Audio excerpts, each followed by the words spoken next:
Saya Hilbram Dunar, Anda terus menyaksikan MTGW Mario Teguh Golden Way. Sebelum kita dengar curhat dari Pak Fajar dan juga Pak Bayu, saya punya satu pertanyaan kepada Pak Mario dihubungkan dengan permasalahan cinta tadi Pak. Ya, kalau kita bicara mengenai belut kecemplung oli yang licin, yang menipu, orang-orang yang tertipu biasanya adalah orang yang memiliki hubungan jarak jauh.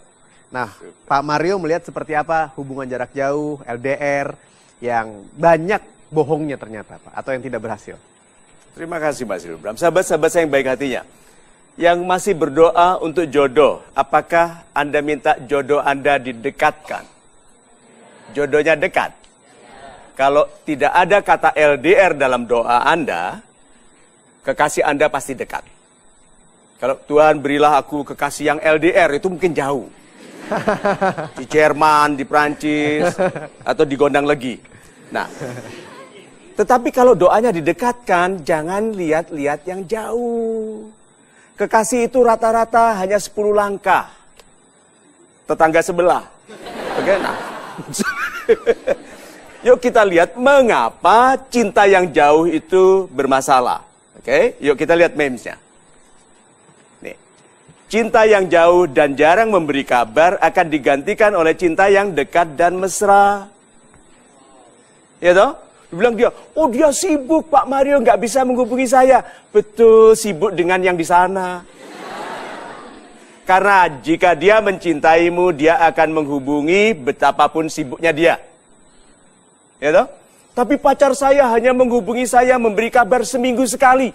Cari yang kabarnya harian.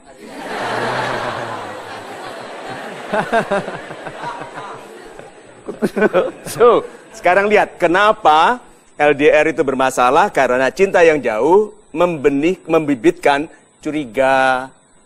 Yang dekat saja bisa licin seperti belut, apalagi yang jauh. Dengarkan ini, masalah bagi wanita yang LDR. Belutnya ada 2. Tidak semua belut itu, tidak semua kekasih yang jauh itu belut. Karena tentara, seperti ayah saya dulu, sering tugas. Sehingga ibu dengan ayah itu LDR. Zaman dulu sudah ada LDR. Oke? Nah, sekarang lihat wanita yang LDR, kalau kekasih yang jauh itu belut, yang mendekatinya pasti juga belut. Tidak ada laki-laki baik mendekati wanita yang sedang galau LDR. Dia hati-hati sekali kalau baik. Jadi yang datang kepada wanita galau tentang kekasih yang jauh, biasanya belut. Ayo. See? Nah, orang-orang yang LDR mudah ditipu karena seluruh cintanya adalah imajinasi. Oh, nggak kelihatan kan orangnya jauh. Jadi dia membayangkan ketemu belut lagi. Tuh. Mana tadi yang dibeluti sahabatnya itu? Tuh. Itu. So, sahabat-sahabat saya yang baik hatinya, berhati-hati dengan cinta yang jauh. Kalau tidak terpaksa, usahakan yang sedekat mungkin. Karena yang dekat itu membutuhkan perawatan, cinta yang jauh akan diganti oleh cinta dekat yang lebih mesra. Itu. Cinta yang jauh akan diganti oleh cinta yang dekat dan lebih mesra. Super sekali Pak Mario. Dan sekarang kita dengar apakah ada juga permasalahan cinta dari curhatnya Pak Fajar dan juga Pak Bayu. Kita persilahkan. Ya. Pak Bayu dulu. Silakan Pak Bayu. Silakan. Ada curahan hati saya Pak mengenai perjalanan hidup saya ini Pak. Ya. Saya diawali dari saya lulus SMK Pak. Lulus SMK, saya alhamdulillah termasuk orang yang berprestasi. Saya dapat beasiswa di nah, kemudian tiba-tiba Pak ada suatu masalah. Apa? Saudara dari keluarga kami, dia bilang, "Bayu, kamu nggak usah kuliah. Buat apa kamu kuliah? Kamu kerja aja. Saya sudah punya kerjaan yang buat kamu yang lebih bagus, kamu bisa cepat kaya. Buat apa sekolah-sekolah lagi?" Oh, super sekali. Bisa kaya. Iya, katanya. Dia orang kaya. Kebetulan iya Pak. Kaya. Jadi Okay. dia itu insinyur lah Pak, seperti itu. Oke, terus? Iya, kemudian saya pun percaya Pak, karena dia itu benar-benar pintar bicara seperti itu Pak. Super sekali. Saya juga tidak tahu kenapa saya bisa jadi sebodoh itu Pak. Kemudian terus berlanjut sampai 6 bulan Pak, saya sudah lulus sekolah, saya tidak bekerja, tidak belajar, kemudian beasiswa saya semuanya ditolak. Pekerjaan dari dia yang dijanjikan? Nah itu katanya ditunggu sampai 6 bulan. Kemudian tiba-tiba setelah 6 bulan kemudian, Bayu kamu sambil ngelamar aja. Katanya nanti itu buat latihan kamu pas tes di perusahaan ini. Katanya seperti itu Pak. Saya pun akhirnya ikut aja gitu Pak. Ikuti kata-kata dia. Saya ngelamar kemana-mana, ke perusahaan besar, ditolak sampai beberapa Karena kali. hanya lulusan SMA sekarang, SMK ya? SMK Pak. Saya pernah ditolak sampai hidup saya aja Pak, dari teman ke teman. Karena besok ada testing, pindah lagi. Ada testing, pindah lagi ke teman-teman gitu Pak. Terus? Nah pada akhirnya saya pun ditipu. Ternyata dia itu nggak ada progres apa-apa. Dia cuma nggak tahu di pikirannya apa Pak. Jadi kayaknya dia pengen menjerumuskan saya gitu Pak. Dan lebih pahitnya lagi Pak, setelah semua itu saya, udah gitu Pak. Saatnya move on nih. Move on, ternyata kekasih saya juga meninggalkan saya Pak. Selama saya bekerja keras Pak, buat masa depan saya nih Pak ya, sama kekasih saya itu, ternyata dia malah putusin saya gitu Pak. Mana yang lebih sakit Pak? Ditipu oleh saudara tadi itu atau ditinggal kekasih? Kemudian menurut yang paling sakit ditipu saudara sendiri sebenarnya Pak. Jadi ditipu kekasih nggak ada masalah? Sebenarnya ada juga Pak. Jadi kan, jadi ibarat saya udah jatuh tertimpa tangga, ketimpa lagi itu Pak, gedung juga Jatuh Pak. tertinggal tambang, Penyek dong Mas. kejatuhan gedungnya.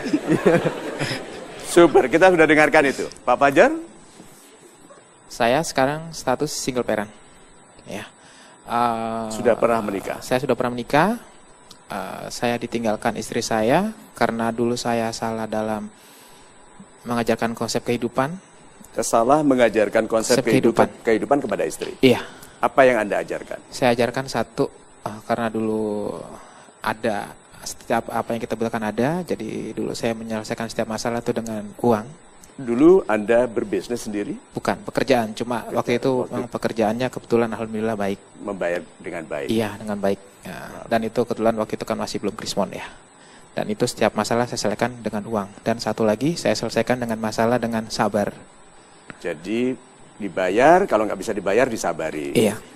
Oke. Terus? Maksudnya sabar dengan mantan saya, seperti itu. Dan ternyata itu tidak mendidik, karena saya tidak mengajarkan kepada dia gimana caranya untuk menjadi orang yang sabar juga. Jadi dia yang tidak sabar. Iya. Anda sabar. Dia Iya. apa? Terbiasa dengan uang? Kebetulan sekarang sih emang dia dalam pikirannya waktu kita berpisah emang pikirannya uang. Dan wanita ini ya? Wanita alhamdulillah Pak. Dijawab lagi. Okay. Wanita kebetulan. Oke.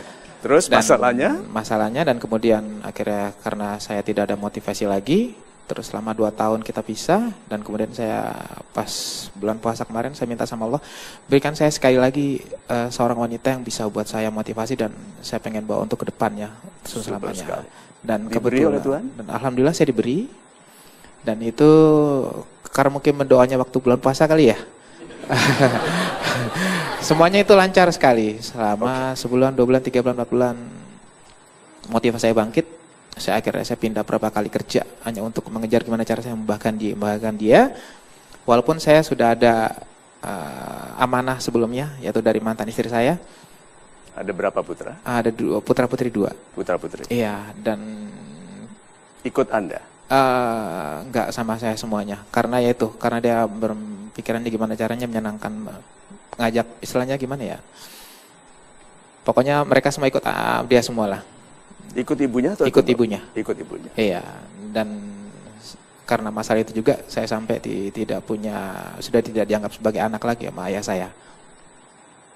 Jadi ayah pun tidak menganggap saya lagi. Karena dulu Anda melawan nasihat beliau? Bukan, karena itu kebetulan kita masih keluarga, dia sepupu 2 saya. Jadi mantan istri adalah sepupu saya. Lalu ayah sampai marah kepada Anda, kenapa? Ya karena prinsipnya hampir sama dengan saya. Dia lebih mementingkan harga diri. Walaupun kita benar, kalau kita menyakiti orang lain itu tidak akan jadi benar. Seperti itu. Menurut ayah Anda salah? Saya salah. Oke, terus bagaimana? Dan akhirnya itu setelah saya mendapatkan ini lagi, ternyata seperti tadi, seperti saya mendapatkan belut. Tapi karena saya selama ini, Belutnya yang mana sekarang? insya Allah sih bukan dia ya, tapi mirip mungkin ya. Saya nggak mau nyebut. Nanti dulu, yang kan ada mantan, ada Iya. kekasih baru, Iya. ada ayah. Anda sebut belut, ini yang mana? Mantan. Oh, mantan ini belut? Mantan saya belut. Oh, belut, oke. Yang baru? Insya Allah jangan sampai, tapi Jangan mirip-mirip sampai. dikit. Oh, mirip-mirip Ini dikit. belut, ini ada mirip-miripnya. Mirip-mirip Iya. belut. Terus? Nah, setelah kita menjalani semuanya dan motif saya terangkat, kebetulan saya dulu mendapatkannya dalam keadaan dia tidak mempunyai banyak teman. Dan mungkin waktu itu dia mendapatkan teman yang tempat dia curhat, tempat dia segala macam hal. Dan sekarang dia mempunyai dunia lain yang mempunyai banyak teman. Akhirnya dia mulai menjauh dari saya. Jadi setiap Oke. Jadi kekasih yang baru ini punya dunia lain, dunia lain, yaitu persahabatan, dia persahabatan, bukan popular dunia lain di itu, sana, bukan. gitu ya. Iya. Terus ada masalah dengan Anda? Akhirnya jadi masalah, dia lebih dekat ke teman-temannya. Aha, ada hukumnya kan? Iya. Kekasih yang lebih mementingkan temannya daripada Anda, bukan kekasih. Ingat itu, jangan pernah salah itu. Kalau bilang, iya kan dia butuh kebebasan, hati-hati. Semua laki-laki yang menikmati, semua suami yang menikmati kesenangan bersama teman-temannya, tidak bersama istrinya, berasal dari pacar yang lebih suka teman daripada pacarnya. Saya lanjutkan, Pak. Iya. Dan karena kebetulan kan dia juga sama saya status single parent juga. Dan Oh, dia juga sudah punya single anak? parent juga. Dan dia termotivasi itu karena ya dalam lingkungannya itu single parent semuanya. Oke, berapa dia anaknya? Sama dengan saya, dua juga. Dua juga. Oke, good. Kita Terus? tahan dulu boleh Pak Mario? Ya, kita tahan dulu sebentar curhatnya Pak Fajar dan juga Pak Bayu tadi sudah menceritakan, lalu kira-kira Pak Mario akan menjawab apa dari curhat mereka yang seperti cukup serius untuk sama-sama kita ketahui. Anda jangan kemana-mana, kami break dulu sebentar, setelah ini kami akan segera kembali tentunya di Mario Teguh Golden Ways.